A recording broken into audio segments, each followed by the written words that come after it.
right. Thank you all for being patient with us today. We'll go ahead and dive right in. This is the second of a two-day lights down. Yeah.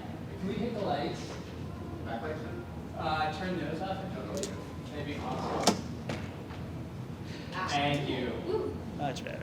So this is the second of a two-part event. Yesterday we had an hour to go through the Imaginator Academy and what we're doing with the National Workforce Census of Creativity and Belonging, and how we're building cultural analytics capable of predicting innovation by sensing cultural trends in the environment. Today we're going to do a deep dive into the neuroscience around all of this. And I have on the line with us the head neuroscientist for the Brain Capital Alliance, Harris. And I'm going to just do a little grounding work. I'm Theo Edmonds. I am the head of the Imaginator Academy at the University of Colorado, Denver, and an associate professor in the College of Liberal Arts and Sciences. Want to be sure we take care of a little business first. We want to thank our sponsors, especially our presenting sponsor, Amazon, and also the headline sponsors for all of the different tracks. A little bit about the Imaginator Academy. Has everyone heard of the Gallup organization? Or is there some familiarity with Gallup? So Gallup, okay. So we're thinking about how Gallup is an always growing, evergreen data set that's always pulsing and collecting data. We're developing what we hope will become the Gallup of imagination. Imagination in our world is a scientific term that I'm talking about. Imagination is the precursor to creativity. And we think about it in terms of kind of three buckets. There's creativity capital, which includes a number of different metrics that we have developed with the Penn State Cognitive Neuroscience Creativity Lab, as well as metrics on curiosity. There's the belonging metrics, which allow us to kind of understand what latent capacity in organizations might be able to be unlocked. And those are about 7 or 8 different dimensions of well-being, sense of awe, compassion, hope, trust, belonging. All of these empirical metrics, I want to be really clear on that. We're not talking about the qualitative research, we're talking about empirical-based quantitative metrics. And then collaboration capital is what unlocks it all. So when we talk about building the Gallup of imagination, we are quite literally talking about building a cultural analytics and business intelligence platform capable of providing information that currently isn't available to most businesses. The Imaginator Academy is launched in 3 distinct phases. The first phase was earlier this year. We launched our National Workforce Census of Creativity and Belonging. Then we came from there, and in about 2 weeks, we're having the first Global Imaginator Summit. It's a 2-day working summit where we'll be creating something called the Denver Algorithm. Our partners in that are the Chamber of Commerce, Economic Development Corporation, SCFD, the Science Cultural Financing District. It's one of the oldest taxpayer-financed infrastructure projects in the country related to cultural and scientific infrastructure. And then finally, Energize Colorado, which represents a number of small businesses across Colorado. And I worked with Wendy Lee, who runs the organization, in developing this first ever Small Business Resiliency Index. And just to give you a little bit of a McKinsey and Company and others were part of that work. You can download it on Energize Colorado. But just to give you a little bit of the power of some of these metrics, when we talk about something like hope, trust, and belonging. First of all, hope is not optimism. Optimism is a belief. Hope, we're actually measuring a person's orientation to the future and their ability to take action in that orientation. And so in the Small Business Resiliency Index, the hope, trust, and belonging metrics accounted for more of the variance of which businesses were successful and resilient during COVID in Colorado than it was explained by any other factor, including access to capital. So these are really powerful indicators that science knows quite a lot about across many disciplines. And so in this work, we bring together neuroscience, organizational psychology, management research,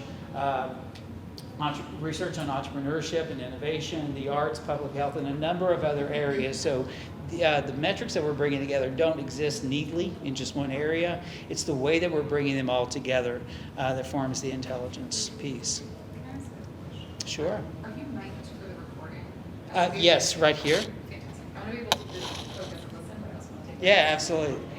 I want to do a quick explainer video of the summit, and then we'll turn it over to Harris.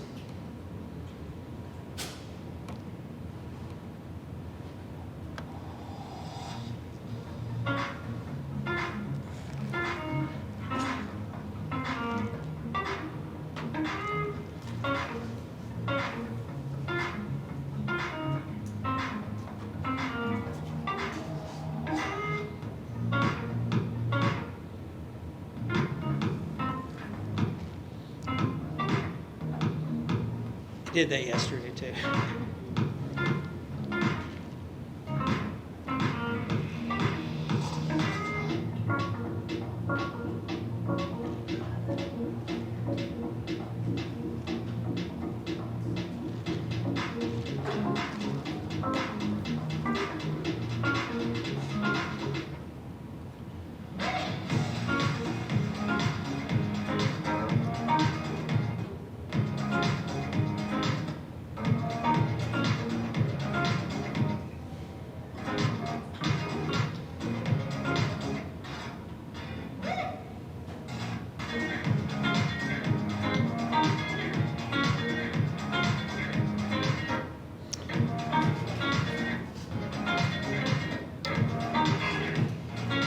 So in the interest of saving everybody's ears, I'm going to stop that.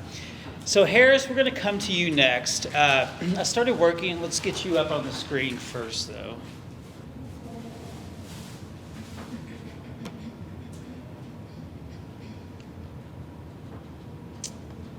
There he is. Hey, Harris. Can you hear us okay? Okay, great. So I'll give Harris a quick introduction. I've known Harris for about maybe a year and a half, probably closer to 2 years. There's a group he's going to be sharing with you that is led by some of the top neuroscientists and economists in the world, and they're based out. The work is really centered out of Barcelona, but it's a commission of the OECD, the EU, to develop a global brain capital index, and it's based largely on Harris and a few other neuroscientists' work of using neuroscience to direct economic development policy kind of across the lifespan. So Harris is going to do a really big, good deep dive into that and how the investment models are being built around it. There's about 20 or so of us total that have been working closely for 2 years, and the dashboard, the prototype of it is getting ready to launch here fairly soon. And so here in Denver, the CU Denver and the Imaginator Academy is a core partner in this work. The piece of it that we really are carving out for ourselves, though, is around the creativity skill development piece of it as it leads to innovation. And so that's the connection that I want you to kind of be listening for too. We think that I lead the global working group on creativity for the Brain Capital Alliance. So we think we've got a real opportunity to carve out some unique thought space here in Denver around creativity skills development. There's a lot of science behind creativity, and part of the challenge in the next year or so is going to be kind of demystifying and disaggregating what the science is behind it. But today we're here to talk about the neuroscience piece. So Harris, I'll turn the floor over to you. Harris, we can't hear you. Hang on one sec. There you are. Testing. You're good. Okay, brilliant. Well, hey, so thanks very much, Theo. I am delighted to be here today at your invitation. And for everyone in the audience, I think the world of Theo. Not only is he brilliant and extremely smart, but he's also very strategic in what he's doing. A lot of it is in the interest of supporting Colorado and Denver. And so I'm here today to do what I can to support this work and to really make Colorado the center for this kind of creative work in neuroscience and startups. And apologies that I couldn't be there today. I'm speaking to you from San Francisco. I will be in Denver October 12th to 14th for the Imaginator Summit, and I can extend my stay as long as needed. So if anyone wants to catch up, I'd be glad to do that so we can brainstorm further. Okay, so let's get into it. Today, I'm going to talk to you about brain capital, which is a novel framework that we've been developing. Hey, everyone. it's about, and obviously for a startup week, we want to talk about this relevant to startups to make it as relevant to you as possible. So where this is a creative approach to fueling new startups, to fueling new investment and new private sector innovation. And I offer this to you humbly that, you know, Denver and Colorado could become the center for this kind of work. Okay, so I'll be introducing Brain Capital. I'll be telling you a little bit about the frontiers of brain health technology, new solutions for mental health and neurological conditions. And I'll be explaining why this way of talking about brain capital technology is unique. And we'll think a little bit about the operations of how do you operationalize these startups and make them successful. I'll give you some creative examples of securities and assets that have been developed. Talk about some aligned policies, because we all know that there's two main levers for change in the world, public policy and the private sector, and if we can get both of these things aligned, that's the best that we can hope for achieving impact. And then we'll be discussing next steps. Brain challenges, I think, is the problem that we're trying to address here. We know on the left-hand side that there are a bunch of more sort of clinical brain challenges, and I come from the world of medicine. I'm a physician and a neuroscientist, so I've traditionally thought about stress, long COVID, how it causes brain fog, neurological issues, depression, Alzheimer's, despair, etc. These are all challenging our brains, and you guys know very well that the burden of these conditions is increasing, and it certainly peaked during COVID. And then on the right-hand side, you have these sort of non-clinical or just day-to-day brain challenges. Cyber exploitation, science denial, I'm sure we've all seen that, particularly around COVID vaccines. Disinformation is spreading, it's a big issue in the US.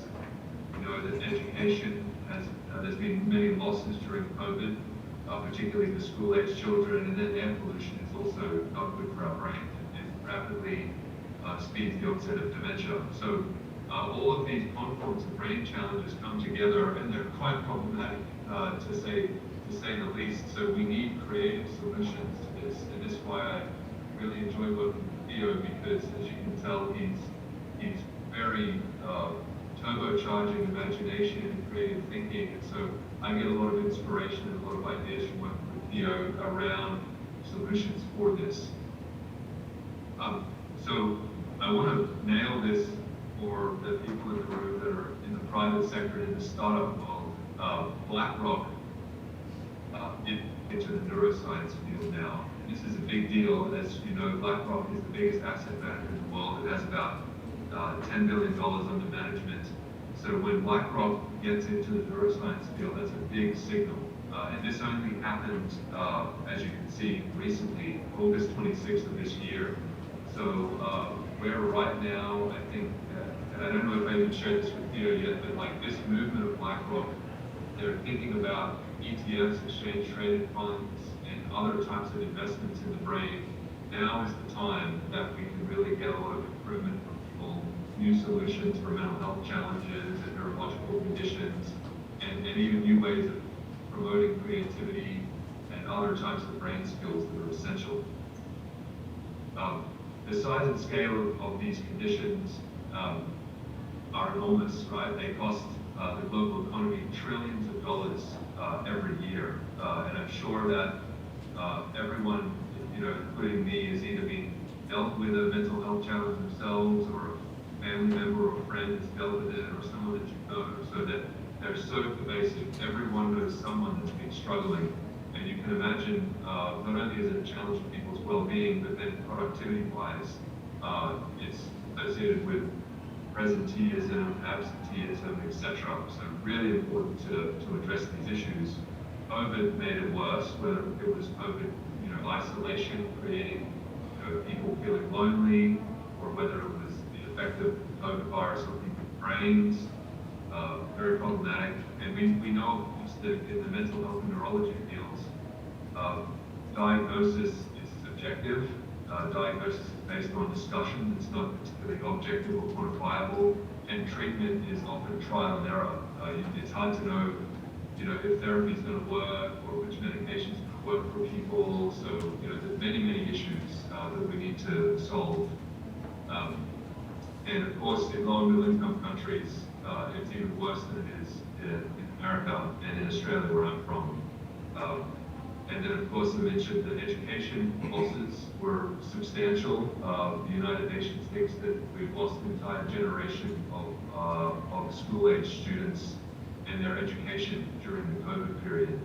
So, generation loss is a very stark issue, and of course, mostly impacting people of lower socioeconomic status. And then we know in America that disinformation is creating havoc. It's pulling our society apart, which is very tough to see, and we need to think about novel solutions to getting people the right information and helping them to understand reality from disinformation. So in all of these, again, big monumental issues. And we know that the modern economy does not factor in these brain issues into the way we think about how the economy works. Policymakers, economists don't think about these brain issues at all very much. They think about it as sort of a sidecar or externality.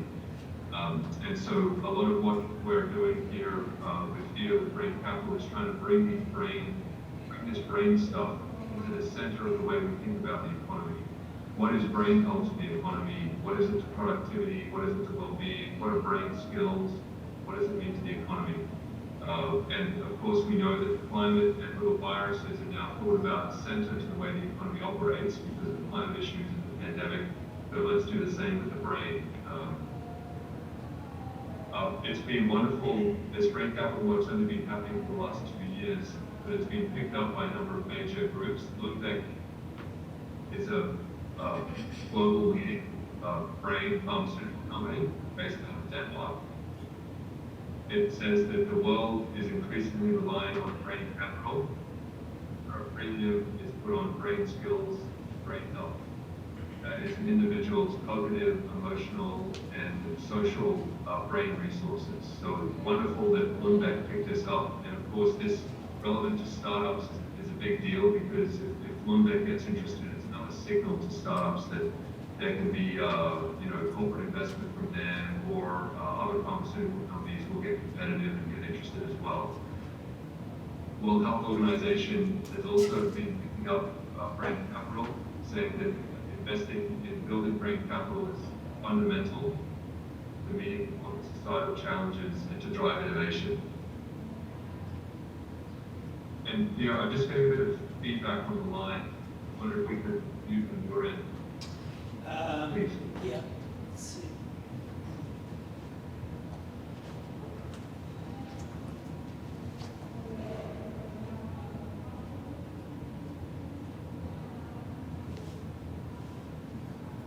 Awesome, perfect, thank you so much. Here's a nice graphic representation of brain capital across the lifespan. You can see here that we're all somewhere on the spectrum, and we all have family members and colleagues and such that are on this spectrum.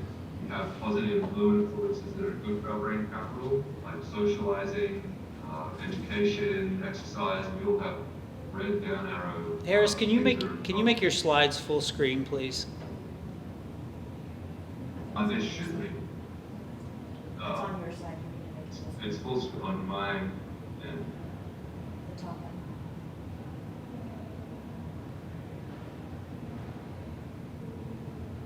Thank you.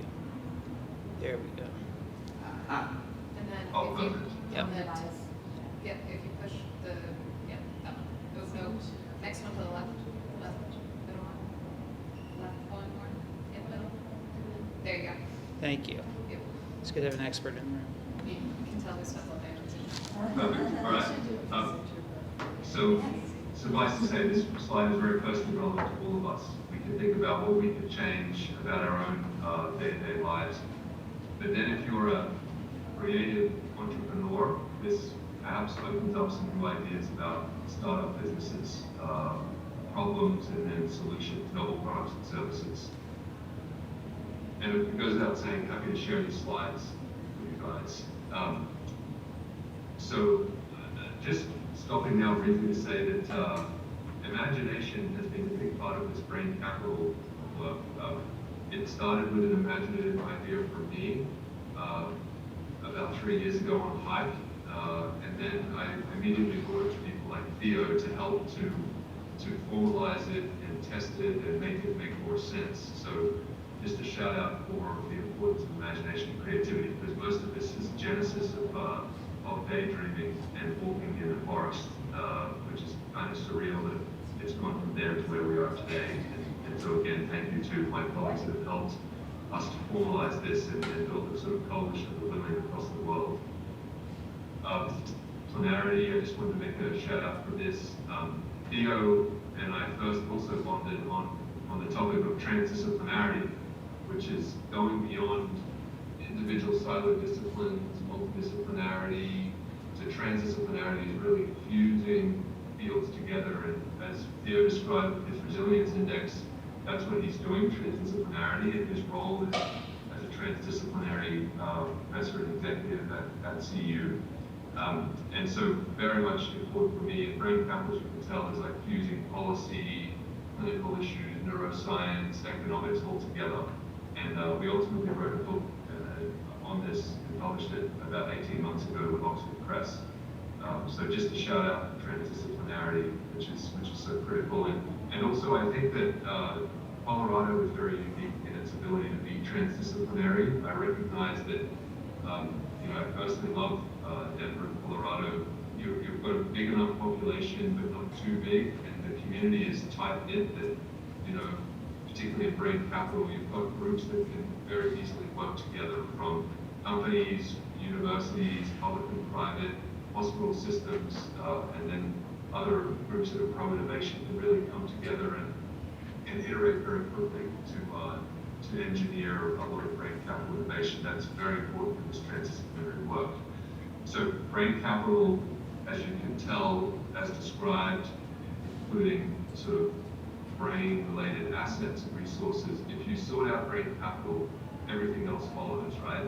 Productivity gets more, you get better well-being, and you get better innovation and creativity. So if we think about a competitive advantage for Colorado, if Colorado can grasp these and action these things, it will do great for your economy, your well-being of your citizens, community harmony, more companies, more patents, all this type of stuff.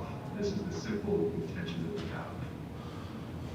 have. So brain health technologies, now just getting a little bit more into the startup aspect of things. There are all sorts of brain health technologies that can be made into companies, and I'm sure many of you in the room would love to discuss this, what you're doing. There's digitized therapy, telemedicine, novel games for kids with ADHD, and novel types of biomarkers, virtual reality systems. The number of these types of companies globally is increasing. The venture capital into this field last year was over $5 billion for the year, and it's increasing year on year. So this is a fascinating area. It's so much needed, right? We all know that the mental health system and the neurology systems are really not good enough. So let's do more in this field. So it's kind of, again, I like to empower people that are building startups in this field because they're just so critical to society. I might skip over this one. This is all about sort of operational realities for startups that are in this area. Half of my week is spent helping startups in the brain health field to be more successful operationally with their product, with their operations, with their governance.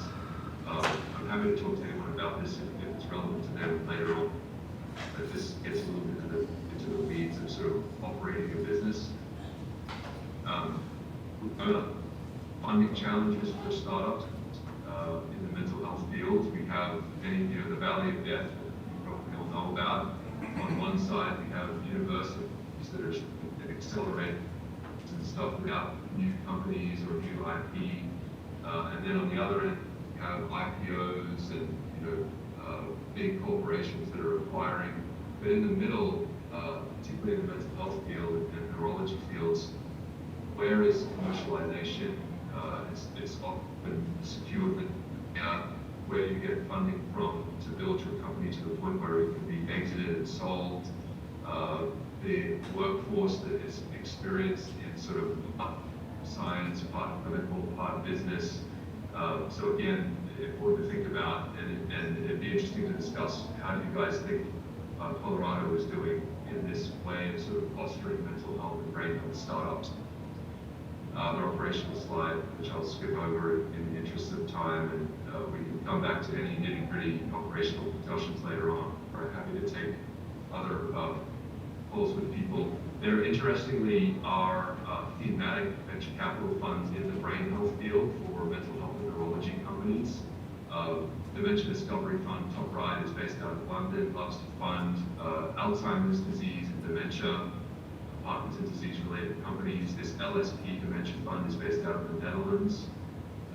Also likes to fund that type of work. And then HECA is based out of Paris and is liking more to fund mental health-related startups. So I just share this with you. Some of you may know this already, but the fact that there is thematic investment in this field now is a big deal. And it means if you start a company, the chances of getting funding are much higher than they were maybe 5 or 10 years ago. This is just a little bit more about HECA, just the typical profile of the fund, and everything that is amazing about HECA for the field as well is that they focus their thesis on brain capital investing, with a main focus on mental health. So it's wonderful that, again, a venture capital fund has picked up the brain capital work and team and run with it. Looking beyond just thinking about brain health, mental health, and neurology, brain capital technologies, as I described, brain capital would be a little bit different, right? They're neuroscience-based companies, that are doing ed tech as well. I think, learning disorders are an important area for us to get innovation around, autism, dyslexia, etc. And then just personalized ways of educating people based on their brain. There's many different things that will change about the school system in the future, and university system. Early childhood brain development technologies, I think, are an innovation. We often don't think about the fact that in the first 5 years of life, from when you're born to 5 years old, your brain builds to 90% of its size. It's just in 5 years. So what can we do to optimize brain development to give people the foundations for a good flourishing life, to make sure their speech and language is developing well? There are some interesting companies in this field. Personal performance optimization, there are some interesting opportunities for us to think about ways of personalizing our calendars, or personalizing our own performance and working out what's best for our brains, for our well-being and productivity. Workplace productivity technologies are interesting. You can use brain science to think about designing workplace, designing business teams, things like this. So brain capital technologies are relevant to everyone in the world, which is very interesting. I think as we've sort of creating this new field of brain capital, investing in technology is a big opportunity, particularly if you're an investor. And we like to think more and more about new forms of VC funds and new forms of startups. This is just a shout out to emerging workplace technologies, as I mentioned before, but many people know about this. Just a hot area of innovation. Love to learn more about what Colorado is doing in this field. It's all about ed tech innovations, another big area of innovation. That again, we would love to talk about what Colorado is doing in this area. Then a shout out specifically to novel modalities that are commercializable, that you can make into a startup to boost creativity, given that this session is about creativity and theorist of creativity guru. I found a very interesting paper from just a couple of years ago that you could potentially stimulate parts of the brain with a non-invasive, harmless form of brain stimulation and promote creativity. So, possibly in the future, obviously with lots of careful testing, you could imagine going into a workplace of engineers and potentially in the leave your lunch break, you go and get stimulated, so in the afternoon you're way more creative. It's just kind of a fascinating thought. We obviously want to make sure that it's safe, and these particular academics from Italy are thinking hard about it. So just a whole the idea of sort of neuroscience-inspired creativity technologies is fascinating. A plug, as I come to finish off my presentation now, about the value of private sector. We don't just want startups developing, they're important, but individual startups systemically can take a while to affect change. So can we get big companies with big balance sheets and a lot of resources to get more involved in innovation in this area? Particularly open innovation, you can see on the right, is much more dynamic and interesting. Closed innovation is just when you're, as you guys would know very well, you're just relying on internal ideas from a company. With open innovation, you're really getting internal ideas from your company executives, but you're also opening it up to the outside world, corporate venture capital thinking, accelerators and such. And down the road from you guys in Boulder, Boomtown Accelerators is a group that I'm aware of that is doing this type of open innovation work with corporations. And so this is just a note to say, systemically for Colorado, how do we get more corporations to engage in this type of work? Or how do we, whether they're local corporations, or how do we entice external, outside of Colorado companies to base open innovation labs inside of Colorado? They could be pharma companies, health insurance companies, hospitals, ed tech companies, big tech companies like Google, Facebook. We could potentially look to entice them to Colorado because of the unique tight-knit ecosystem that you have, and the creative ecosystem that you have. There's just another comment about these open innovation platforms, as I learned from Boomtown and down in Boulder. It's part corporate accelerator, part incubator, part investment fund, and part venture studio. Really interesting approach. And Boomtown is doing this successfully already in sports tech. So I know that they can do it and bring capital in other areas. They can potentially help us think this through. They developed this open innovation platform with Comcast, which is very successful, and you can Google it and look it up in more detail. Then there are other creative funding mechanisms in Texas. We're looking at this Texas Healthy Brain Initiative. It's essentially going to the state government and asking them to issue $3 billion of state-backed bonds for clinical neuroscience research. Texas has already done this in cancer with this secret group. They've already issued $6 billion of cancer research. It's made Texas a leader in cancer, and now people are trying to get $3 billion for neuroscience. So obviously this is beneficial to Texas because it can bring in, it can make jobs, taxation revenue from people moving to the state to get the jobs, or companies trying to license the IP out of Texas. So what can Colorado do in this space to be competitive or out-compete Texas? No one wants to lose to Texas, so let's think about what Colorado can do to do better. And then the final couple of points now about creatively aligning public and private interests. As we mentioned, there's these two levers, public policy and the private sector. So a lot of what we try to do, and Theo is doing this as well, is aligning the incentives between public and private to make public-private people partnerships, which I understand the president of CU Denver is an expert in P3, public-private people partnerships. So Colorado, I think, has a lot of experience and opportunity in this area. We have thought about how that the office of the President of the United States, this is a very audacious, imaginative idea that we've had, could not Biden or his and/or his successors have a brain capital council inside the White House. We all know about the Council of Economic Advisors and all these other councils, but we know that brain capital isn't really thought of very well, and it isn't prioritized, and it slips between the cracks because brain capital is very expensive: mental health, education, sort of national security, disinformation issues all coming together. So we should have a dedicated council. In blue here, I've just put down how brain capital is relevant to these different councils.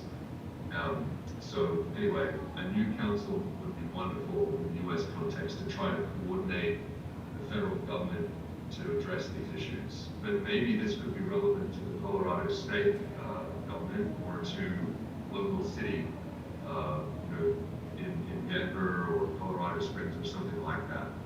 So anyway, this is just an example of the type of papers that we write that are creative and imaginative to try to stimulate new thinking and try to shake people up and stretch their minds a little bit.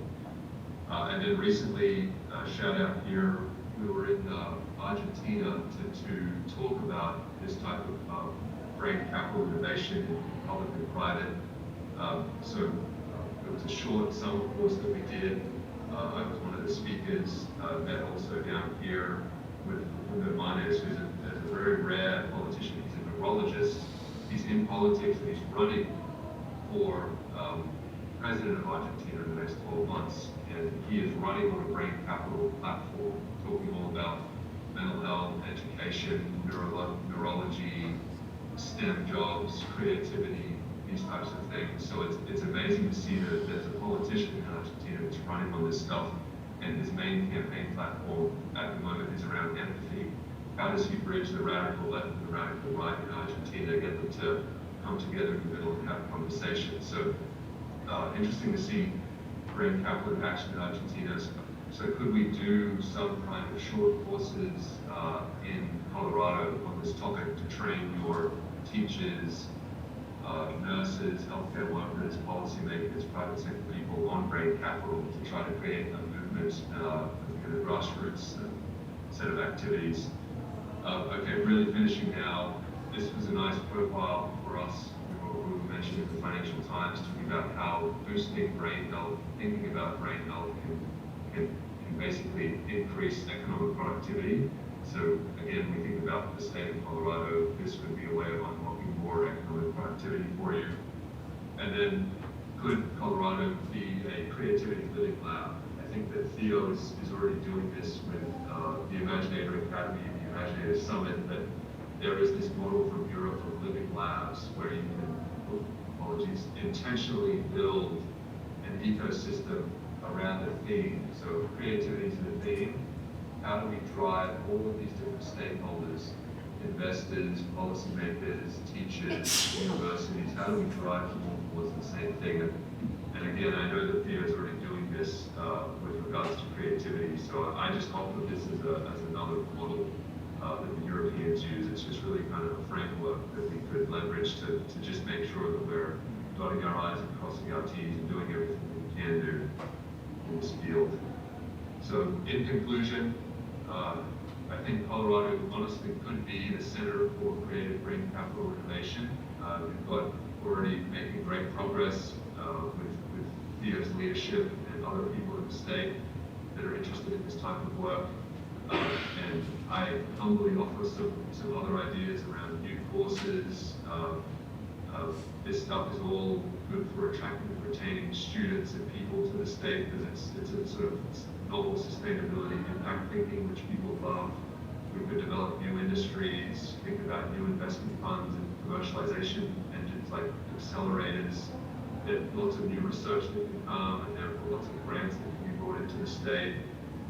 Training people in brain capital and making a new workforce that we have to pull it off before, like the brain capital, executive or something like this, whatever that could be in the future, and then it's also productivity. So I'll stop there and say thanks for your time and attention and interest, and I look forward to discussing this with you and seeing what you think and what edits and critiques you have.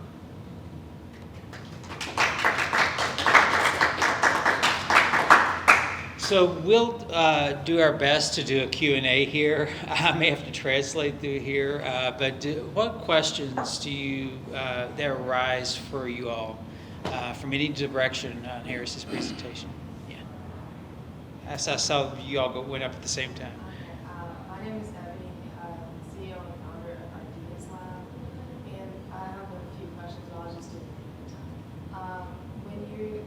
technology itself, if it can predict creativity and innovation, can it do, I wouldn't say the opposite, but also predict the areas where that's a gap or disruption? Yep. Did you hear that, Harris, at all?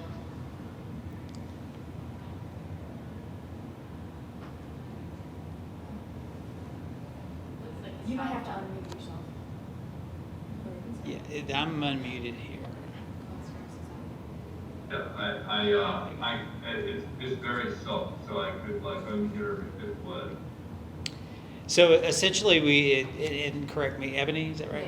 Yeah. If I get this sideways, if we can predict creativity and innovation, can we also kind of reverse engineer it and also show where there are gaps that maybe if we were able to fill them, would be able to kind of put the value chain, if you will, in place, the intellectual value chain of creativity production. Is that fair? Yeah. Yeah, that's check to us, and I think the answer is yes, we can do it, and I think that Theo is on the way to doing it, because it obviously requires understanding of the science, thoughtful questionnaires, and getting it in the community, and so I think we have the knowledge of what to capture, to know what drives creativity and what the gaps are, and how to fix them. So I think it's absolutely doable, and I think Theo is lucky that wonderful experts in data and creativity and solutions around that area. Yeah, and I can fill in just a little bit there. So in developing the Denver algorithm, kind of the trajectory is this. We've spent the better part of the last half decade looking at all of these different fields and bringing them together into one data model. But that original data collection is pretty heavy to try to do that every time. And so while we're doing that in this first go-around, then at the Imaginators Summit, we're bringing Harris and economic development folks, corporate leaders, activists, artists, a whole lot of different folks that normally don't inhabit the same space together to develop kind of more of an analog rounding out of what some of these areas might look like. Then we'll develop creativity and innovation residencies that will take place Q1, Q2, guided by the science, guided by the data. So our entire global scientific team who are all working on this will support those residencies in Denver companies. And we're working with EDC to get a good breadth and scope of technology, finance, aerospace, to make sure we have a representative sample of the Denver economy. Then through those residencies, then going into next year, kind of the idea is to take everything we learned, and then how can we then partner with tech companies and coders to build kind of out a coding model that is always passively collecting data and sensing what we see in the signals from the original data collection, so whether it's through social media consumption, patent filings, different kind of signals that come up around that. It'd be interesting if you have capacity to even take it further back and collect data to see, map it from those actual events that happened. Like, did your algorithm predict it in the model at that time, like in the 50s or whatever, some major event happened, and then what actually happened in time to prove out even future models? That's super interesting. And in fact, part of what Harris and I, in the meetings that we're in, we're always talking about lagging indicators and how this work is a contextualizing factor for lagging indicators that look historically. And there's a lot of potential there. Because like even if you make something like GDP, we've got some of the top economists in the world who are part of the Global Brain Capital Alliance. And even, what I've been fascinated by some of these economists is they are as intellectually curious as anybody I've ever seen. They recognize that their discipline is just their discipline. It's not the full answer. It's part of an answer.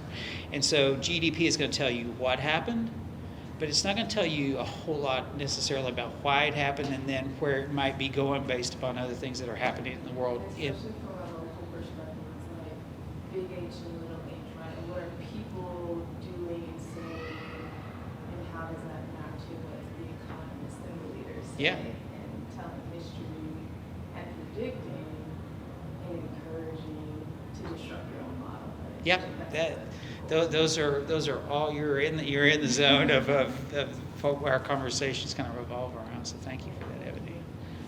I could Yeah, maybe please. just make one quick one. For Ebony, it's fascinating when our economists talk, they really don't like GDP. It's not just useless, but maybe worse than useless. GDP, they say, and I take their word for it because they know it's not linked to well-being. It's not linked to equality at all.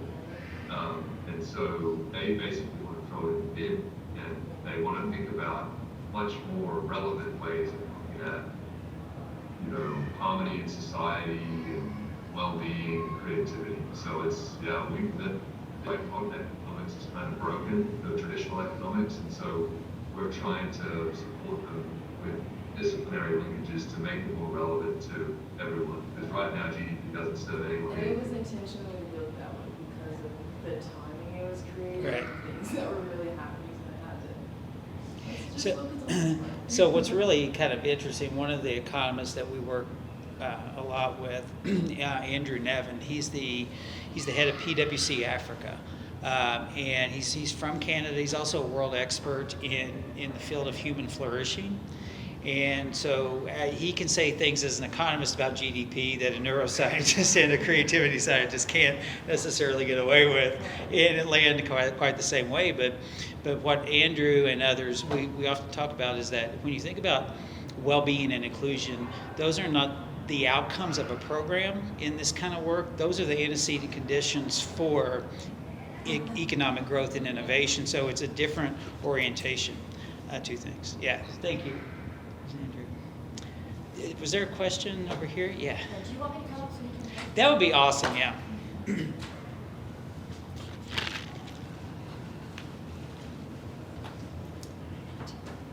Hey, I'm sure. Hi, my name's Sam. So just a little of my background. I come from a marketing strategy and a former economic developer background. So my question is two parts. One is, are you guys pursuing grants? And the second one is, how does this either scale up or scale down to rural communities? Because I don't know if you've noticed a lot of the different policies coming out with Build Back Better, but there's a huge focus on our rural communities and bringing them up to speed and being able to have them compete with large cities like Denver.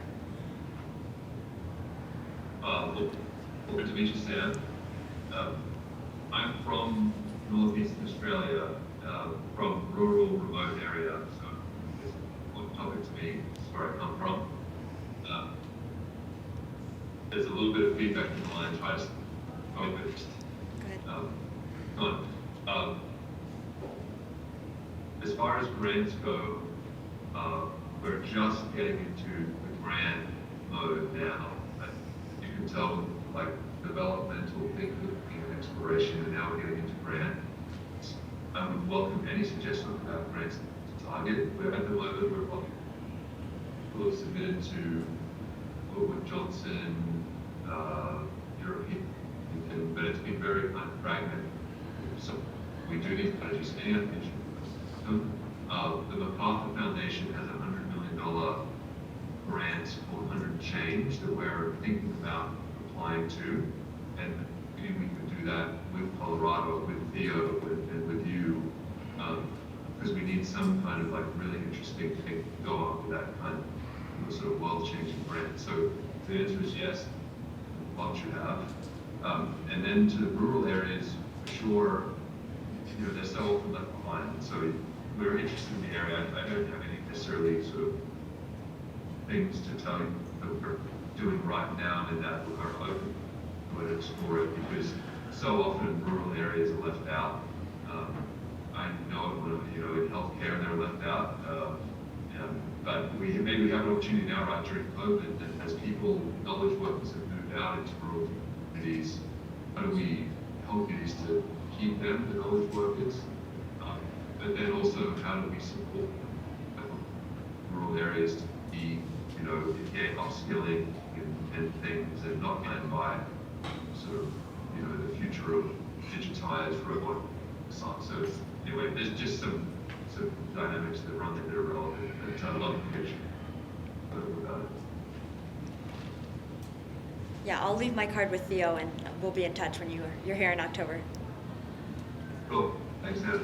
You know, one of the things we talked about too yesterday is that just from when we cover a lot of the creativity science, just from a mechanism standpoint, how creativity works on the scientific side, there's novelty and there's value creation, and we could talk for weeks and weeks about what each of those words mean.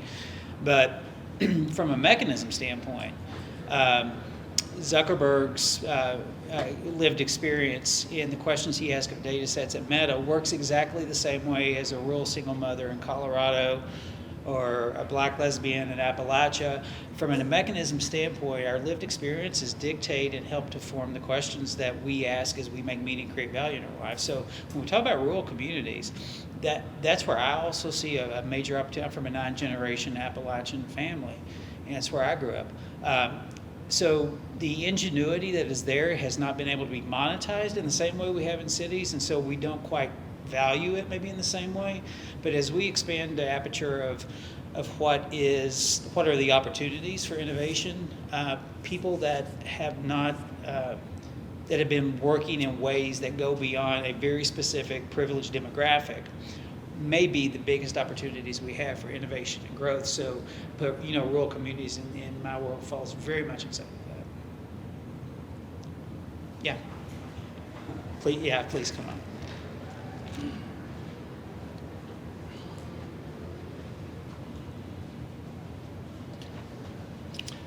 Hi, thank you very much for your talk.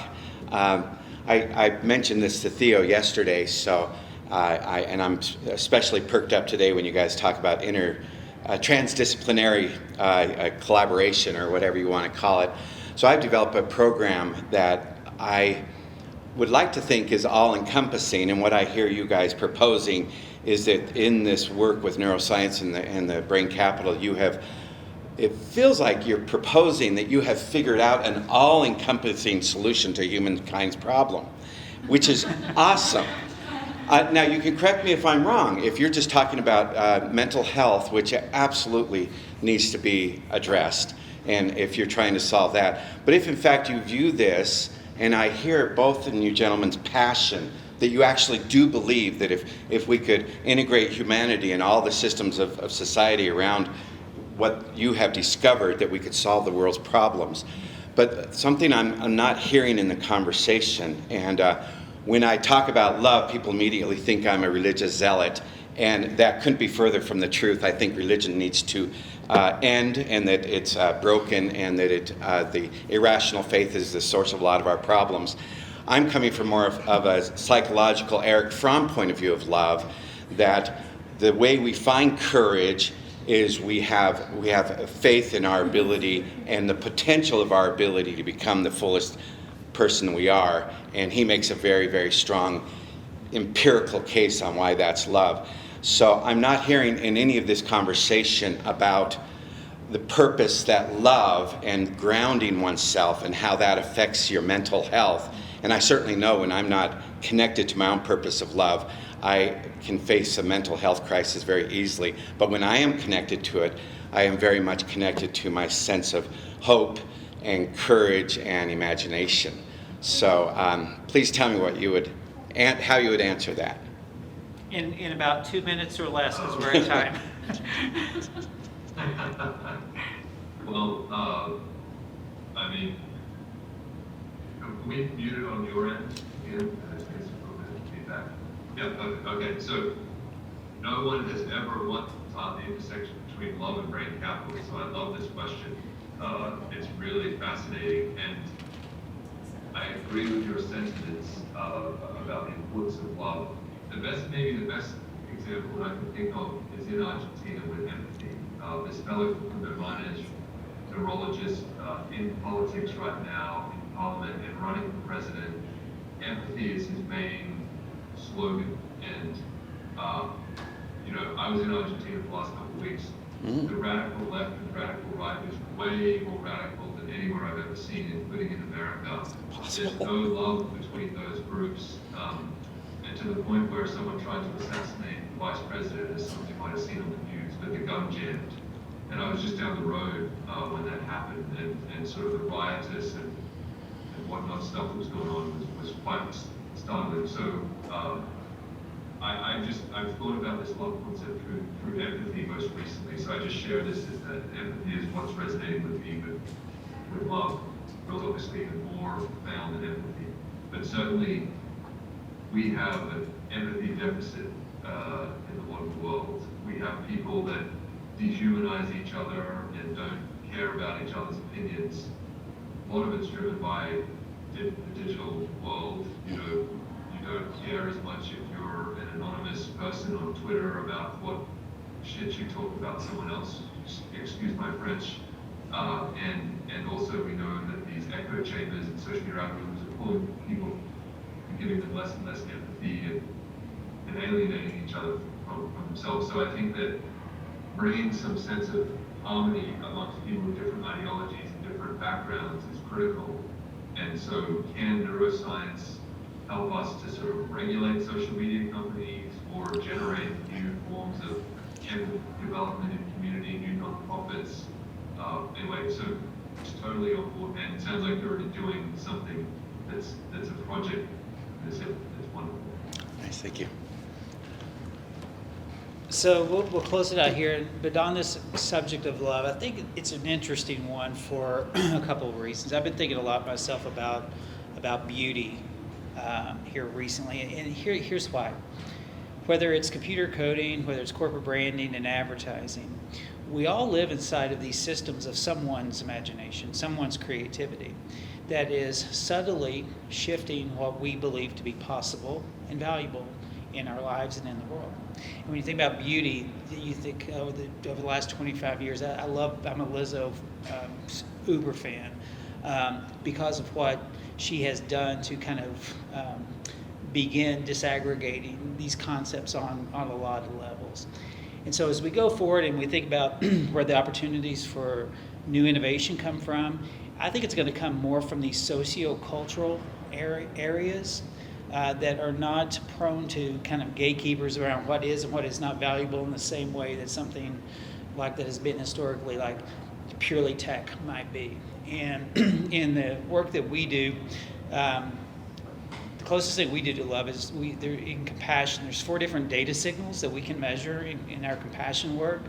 We can measure other to other, other to self, self to self, and self to other. And all 4 of those data signals tell us a little something different about the world in which we live. And so there's